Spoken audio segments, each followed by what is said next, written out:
Well, thank you everyone for coming, for being here. Thank you Alice, thank you all the organizers. I hope everyone has text. It's not necessary, but it helps. So we can start.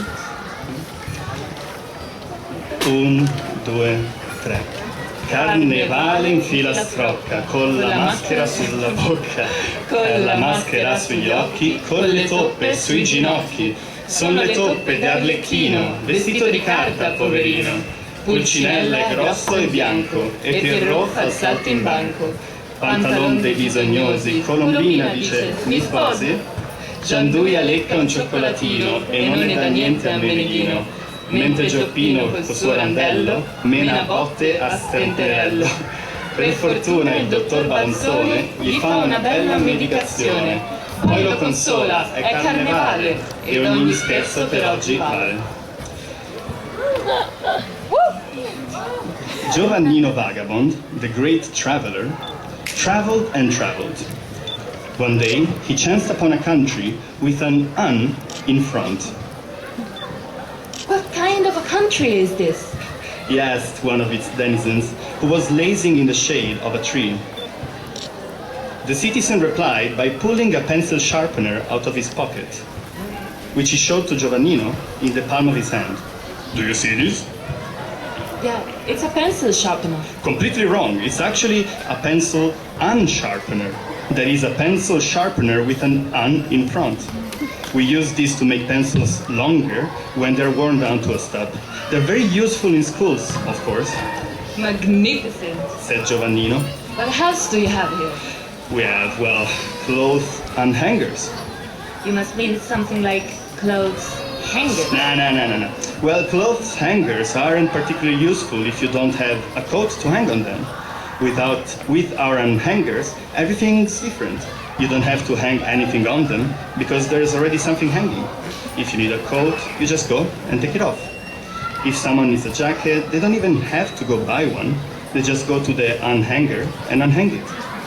There are clothes unhangers for summer and clothes unhangers for winter. We save lots of money that way. How wonderful! What else? Then we have the uncamera, which instead of taking pictures, does caricatures. And of course, we have the uncanon. That's scary. Nah, not at all. The uncanon is just the opposite of a canon, and it's good for unwaging war. How does it work? It's super simple. Even a child could use it. If there is a war, we blow the unbugle, we fire the uncannon, and the war is immediately unwaged. What a wonderful place, the country with an "un" in front. One way of making words productive in a fantastic sense is by deforming them. Children do it in their games. These games have very serious content because they help children explore the possibilities of words to master them and to compel the words to assume new meanings. The games stimulate the children's freedom as speakers. They encourage nonconformity. The arbitrary prefix was developed in keeping with the spirit of these games, and I myself have frequently made good use of it. It is sufficient to employ the prefix "un" to transform the word sharpener, an everyday and negligible object, moreover dangerous and offensive, into an unsharpener, a fantastic and peaceful object. It is used not to sharpen pencils, but to allow the points of the pencils to grow back by themselves when they have become dull. Of course, this would enrage the owners of stationery stores and the ideological champions of consumerism. The prefix "un" also generates "un-rack," the opposite of a rack for clothes. Here a person does not hang clothes on the rack, but takes them off whenever they're needed in order to get dressed. All this takes place in a country where the shop windows do not have glass, the stores are without cash registers, and the coat checks are used without claim checks. From the prefix to utopia. But certainly it is not forbidden to imagine a city in the future where coats do not cost anything, like water and air. An utopia is not any less educational than the analytical spirit. It is sufficient to transfer utopia from the world of the intellect, that Antonio Gramsci, justifiably aligned with methodological pessimism, to that of the will, whose principal characteristic, according to Gramsci, must be optimism. Aside from this, I invented a country with anti, where there is an anti-cannon, with which war is not waged but rather hindered. The prefix bi gives us the bi pen, which writes everything doubly, and perhaps is useful for twin students. There is also the bi pipe for smokers who want double pleasure, and the bi earth, which would go as follows. There is a second earth. We live on this one and that one at the same time. Everything that stands on its head here is on its feet there, and vice versa. Each one of us has his or her double there, blah blah blah. In an older story, I introduced the archdogs, the archbones, and the trinoculars, a product of the prefix tri, as in tri-cow, an animal unfortunately unknown to zoology. In my archives, I possess an anti-umbrella, but I have not yet succeeded in imagining a practical use for it. The prefix de lends itself wonderfully to dismantling, with which it is easy to obtain the word de-assignment, which means an assignment like homework that one does not have to do. Rather, it is to be destroyed or torn to pieces. A magnificent example of the creative error can be found in Cinderella. The slipper, which in the original oral tradition was supposed to be made out of fur, in French verre, was changed by chance into glass, verre. A glass slipper is certainly more fantastic than a fur slipper, and also much more appealing. Though stories and the imaginative ways, through stories and the imaginative ways of creating them, we help children to enter reality through the window rather than through the door. It's more fun, and so it's more useful. The orthographic error, if carefully considered, can give rise to all sorts of comical and instructive stories. Such stories can also have an ideological aspect. In Italian, to write Italia with a G in the middle, Italia, may not just be due to the sloppiness of a student. In fact, there are people who scream and accentuate Italia, Italia, with an ugly additional G, endowing it with a nationalistic and fascist tone. Italia does not need an additional G, but rather honest and decent people. And if it needs anything at all, then it needs intelligent revolutionaries.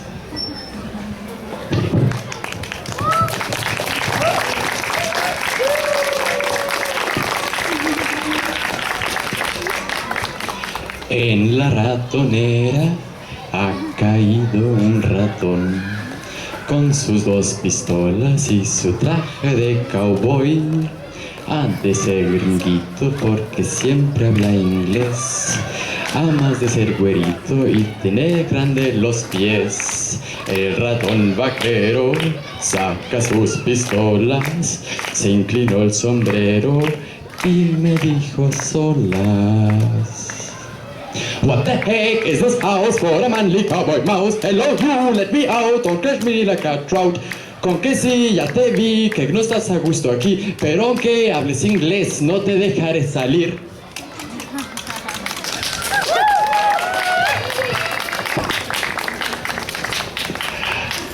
Ahí viene el tlacuache, cargando un tambache por todas las calles de la gran ciudad.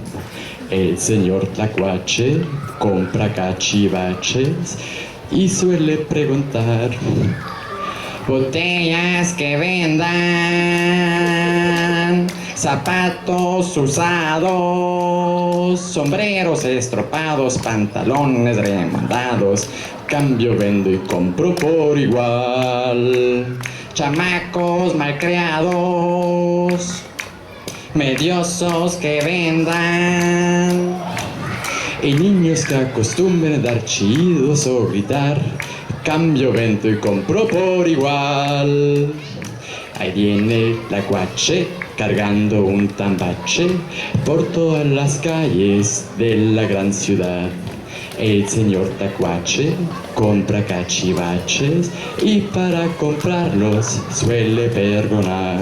Papeles que vendan, periódicos viejos, tiliches chasmoseados y travesos cuatro pados, cambio, vendo y compro por igual. comadres chismosas, cotorros latosos y viejos regañones pa' meter en mi costal.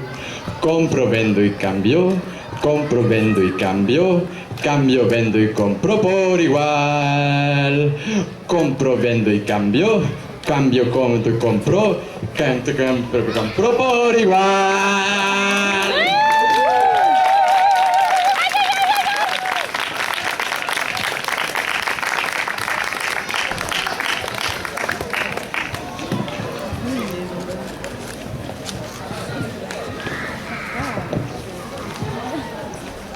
Es muss irgendwann an einem Nachmittag im August gewesen sein, als Mumin und die Muminmutter den dichtesten Teil des Urwaldes erreichten. Dort war es ganz still und zwischen den Bäumen war es so schummrig, als hätte sich die Dämmerung bereits herabgesenkt. Hier und da wuchsen Riesenblumen, die ein eigenartiges Licht verbreiteten wie flackernde Lampen. Und weit hinten bewegten sich kleine, eisig grüne Punkte zwischen den Schatten. Glühwürmchen, erklärte die Muminmutter. Aber sie hatten keine Zeit, stehen zu bleiben und die hellen grünen Punkte näher anzusehen.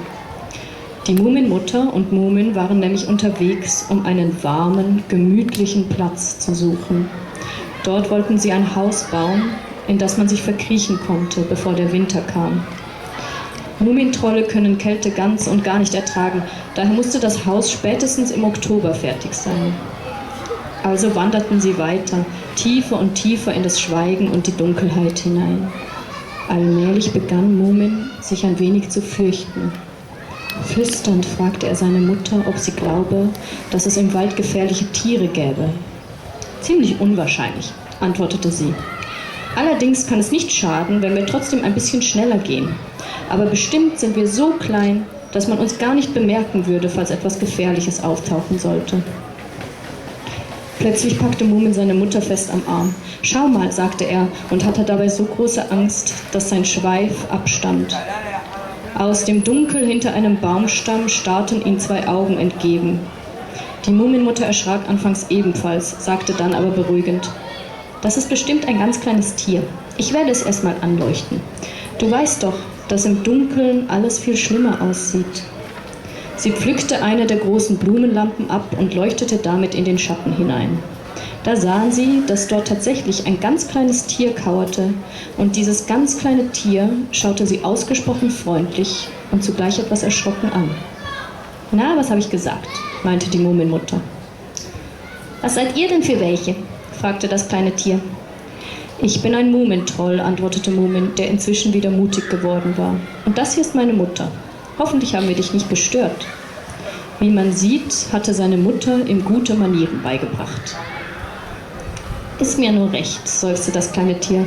»Ich bin hier herumgehockt, habe mich etwas schwermütig gefühlt und sehnte mich nach Gesellschaft. Ihr habt es wohl sehr eilig?« »Ja«, sagte die Muminmutter. »Wir sind nämlich unterwegs, um einen schönen, sonnigen Platz zu suchen, wo man ein Haus bauen kann. Aber vielleicht hast du Lust, uns zu begleiten?« »Und ob ich Lust habe«, rief das kleine Tier und begann hinter ihnen herzuhoppeln. »Ich habe mich nämlich verirrt und glaubte schon, dass ich die Sonne nie mehr zu sehen kriegen würde.« Nun gingen sie zu dritt weiter und nahmen eine große Tulpe mit, die ihnen leuchten sollte.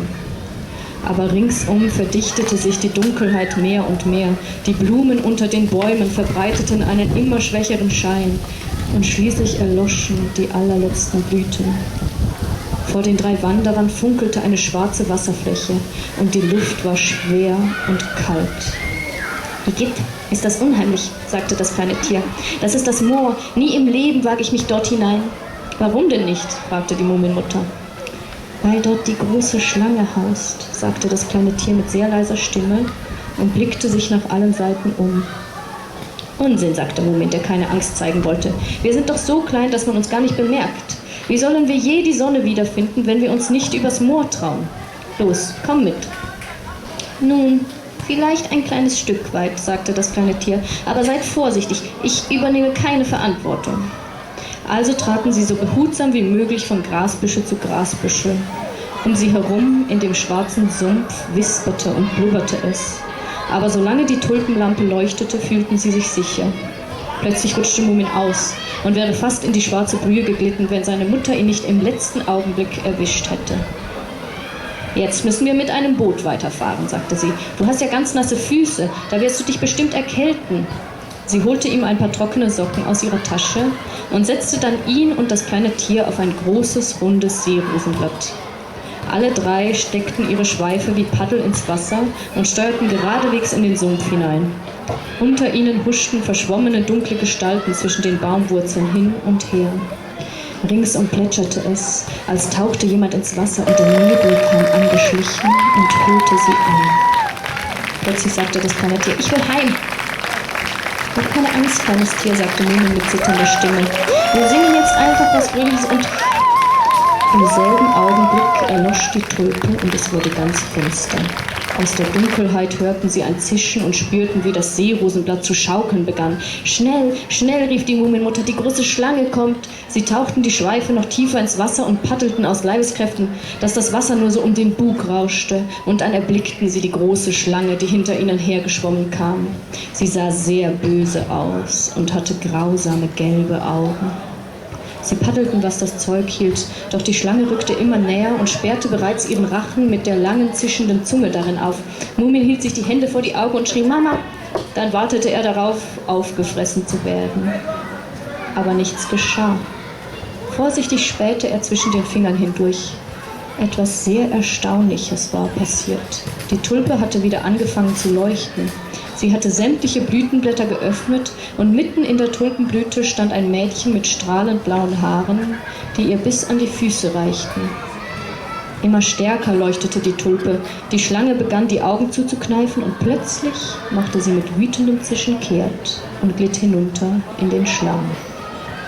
Mumin, seine Mutter und das kleine Tier waren so erregt und verblüfft, dass sie lange Zeit keinen Ton herausbrachten.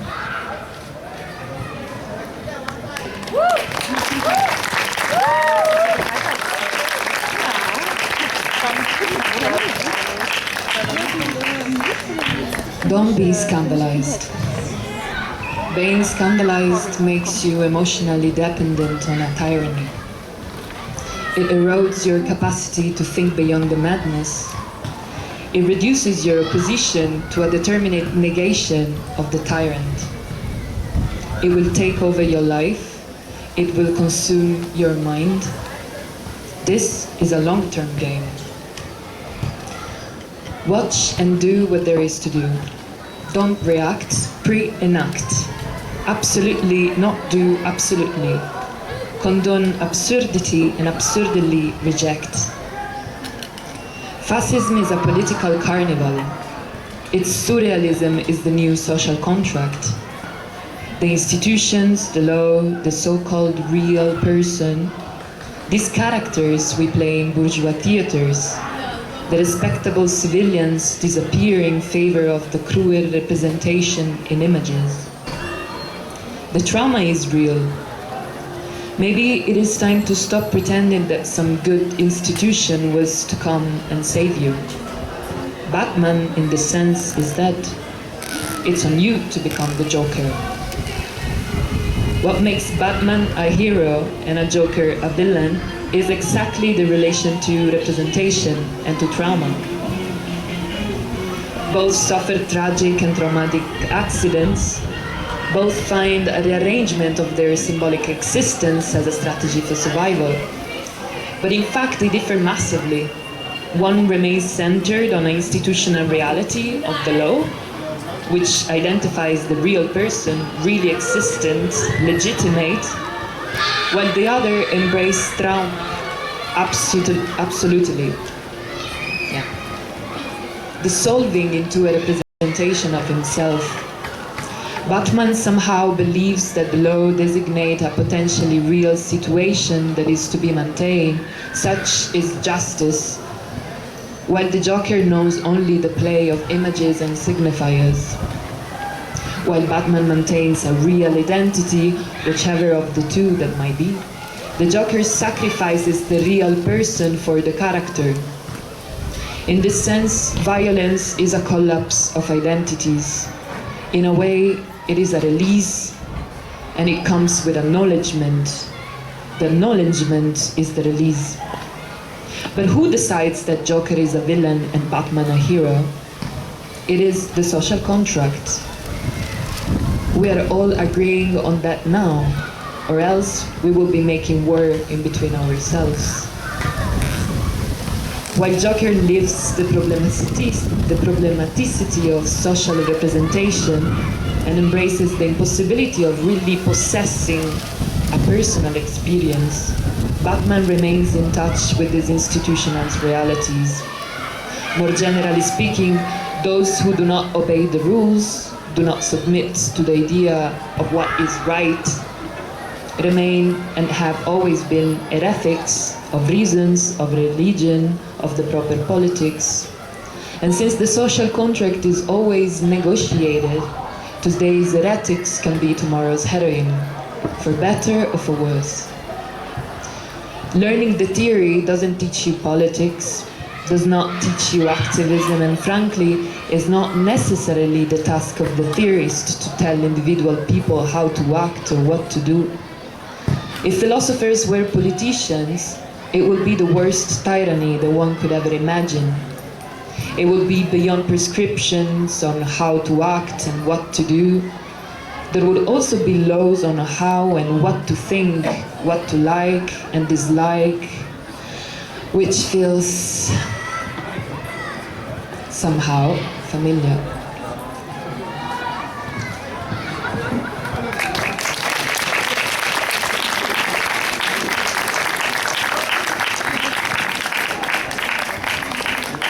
Escondida por los rincones, temerosa de que alguien la vea, platicando con los ratones, la pobre muñeca fea.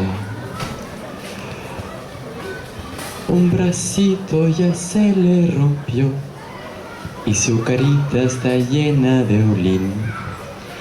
Y al sentirse olvidada lloró lágrimas de acerrín.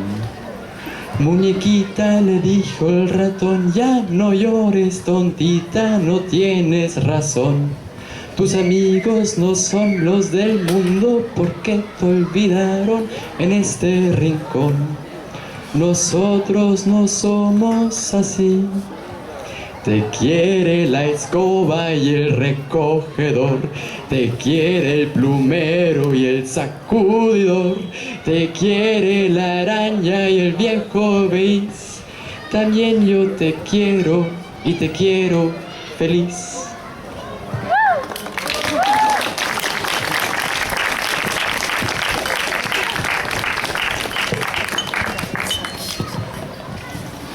Ashimotoから草の匂いが昇ってきます。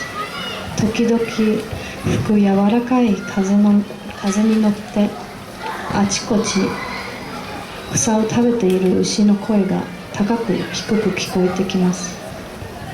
寝転がって目をつぶるとお日様の光が目の中で草色の水玉になって動き回りました。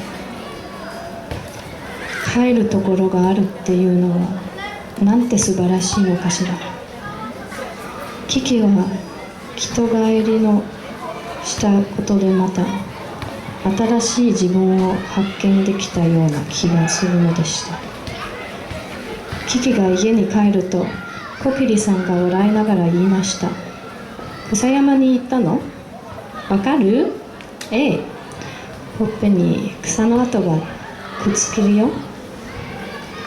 その日の午後、キキは町の木にぶら下げてあった鈴を一つ一つコキリさんと一緒に外しました。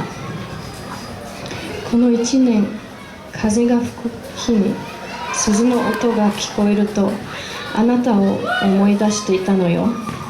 コキリさんは泣くような笑うような複雑な顔をしました。もういらないと思うと寂しいわとキキがつぶやくと、またいる時まで大切にしまっといてあげるわよとコキリさんが言いました。え？キキは思わず聞き返しました。するとコキリさんは意味ありげにまばたいて、あなたの娘にね、誰かさんに似て慌てんぼうよきっと笑いました。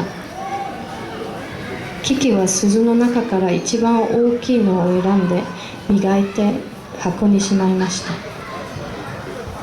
キキはまたコキリさんと沖野さんにさようならを言いました。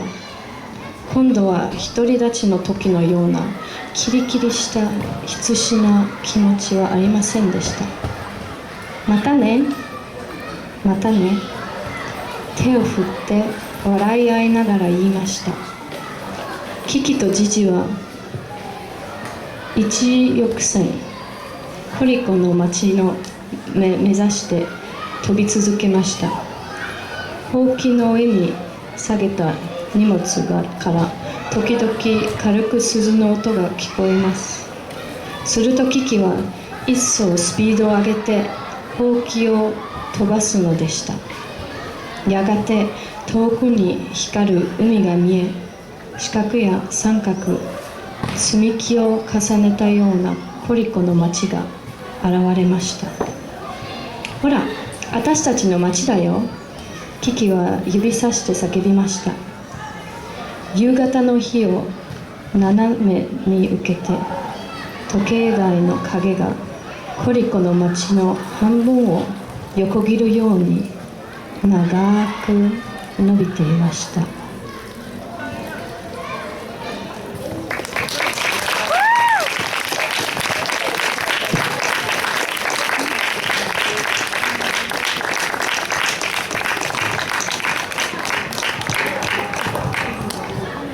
So, are you a Batman or are you a Joker?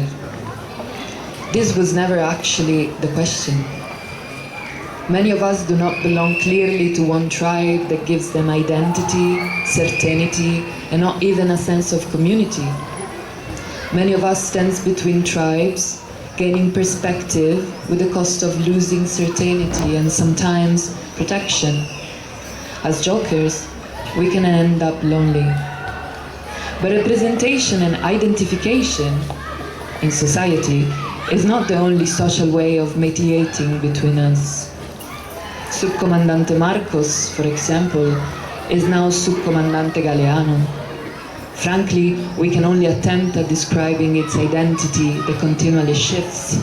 Is Galeano a militant, a social rebel, the initiator of the no global movements? Is Marcos an author, writer, professor of philosophy, bourgeois? Is Galeano the spokesperson for the Ejército Zapatista de Liberación Nacional, still active in Chiapas, Mexico, in indigenous communities who have no institutional representation, which basically means that you can be born and die without any document that reports your existence on Earth? Marcos is an example of eyes without a face. The fact of always wearing a mask protects Galeano from the romanticization operated by images. Its voice, clear and disenchanted, embodies the presence of words, quote, "Our word is our weapon," as bodies without identity. Rather than concealing it, the mask is here the mimetic profession of anonymity, which allows for the existence of a new joker, a subject in between representations, where authorship is not a possession of an eye that speaks, but a medium through which a collective voice becomes audible, even when unrepresented. Here, the obsession for this theoretical notion of agency as a property of the individual subject becomes actually a distributed margin of indetermination, of dissolution, which characterizes us all. In other words, agency is the condition of our own embodiment, of our own characters that we play sometimes like clowns, sometimes looking at ourselves while fooling ourselves. Quote, "Nor is just one individual embarking here," writes French philosopher Jean-François Lyotard. or even a collective of individuals, but rather, as in Bosch's ship, a collection of fools, each fool playing an exaggerated part of the normal subject, libido catched in such and such a sector of the body. So theories give images we need and can decide to embody in our own life, but with a reminder. In the political carnival, surrealism is the social contract. It is in this sense that Ulysses can say, ut is emoi gonoma, ut indeme que cliscusi metere dete kai allopantes. My name is nobody. My mother, father, and all my friends called me nobody. This is the trick that Ulysses tells Polyphemus in order not to be identified by the monster and thus survive. The single eye of Polyphemus identifies him as a cyclope, as a single eye that nevertheless exceeds similarity, verisimilitude. The burning stake that Ulysses uses to blind Polyphemus represent in fact the tendency of intellectual reason of Western colonialism to fix, to dominate and immobilize historicity in a self-imposed exile that excludes nature by giving it a name, producing sense of it and meanings and images. This production echoes the agony of Polyphemus and its resulting curse. The dream of reason produces monsters. So at the thresholds of human possibilities of knowing, discovering, and understanding, reality seems to assert its folding, unrepresented and undetermined by any intellectual speculation as a mode of production. When blinded by Ulysses, the Cyclope goes berserker, turns into a fool, and asks for help at the traumatic scream, "Nobody has blinded me. Nobody has fooled me. Utis mectene dolo de biefin. Nobody's killing me by trickery, not by force. Nobody is killing me by trickery, not by force." Maybe, while doing theory, I'll underline that.